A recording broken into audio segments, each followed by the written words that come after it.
Hello বন্ধুরা, welcome to my channel বাসন্তী টেলারে সবাইকে স্বাগত। দেখো আজকে একটা ব্লাউজের এই যে ডিজাইন তোমাদের দেখাবো কিভাবে এইরকম ডিজাইন বোরপি ডিজাইন এলে কীভাবে উল্টাবে। দেখো দেখো এখানে পুরো এদিকে 2 ইঞ্চি আর এদিকে 1.5 ইঞ্চি করে মাপ নিয়ে নিয়ে প্লাস চিহ্ন দিয়ে ড্রয়িংটা করে নিয়েছি। তাহলে তিনটে মাপই একই হবে। আমি না ফর্মা ব্যবহার করি না, ফর্মা দিয়ে আমি কাজ পছন্দ করি না খুব একটা। আমি ওই জন্য লাইলিন দিয়ে অস্ত্র দিয়ে আমি এই ডিজাইন সমস্ত ডিজাইন করি। আমি কখনো ফর্মা ব্যবহার করি না। অনেকজনা করে গলা উল্টানোর ক্ষেত্রে সুবিধা হয় বলে, কিন্তু আমি করি না। দেখো এইটা তোমাদেরকে এবার আমি দেখাবো যে কিভাবে তোমরা এটাকে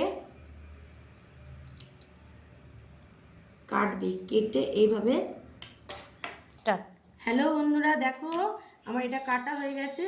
এই কোণগুলো দেখো কেটে দিয়েছি এইভাবে। এই যে কোণটা নালে ভালো আসবে না, দিয়ে এগুলো এরকম করে মাঝখানে এই যে বড় একটা লাইলিন দিয়ে নিয়েছি বলে বড়টা আমি মাঝখান দিয়ে কেটে দেবো।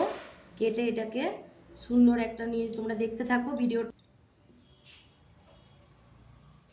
এই দেখো আমি করে ফেলেছি। এরপরে এই যে উল্টে দেবো এর ভেতর দিয়ে।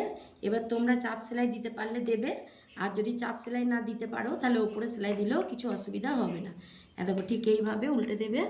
দেখো এইভাবে উল্টে দেবে, উল্টে দিয়ে মুড়িয়ে দিয়ে এগুলো ভেতরগুলো একটু বেশি করে কেটে দেবে। দেখো বন্ধুরা এইভাবে এরকম করে উল্টাবে, উল্টে উপরে সেলাই দেবে, তাহলেই দেখবে সুন্দর। এখানে একটা করে বোতাম দিয়ে দেবে, দেখতে খুব সুন্দর লাগবে। এইভাবে আমি সব উল্টে নেবো। এখানে ভিডিওটা শেষ করছি।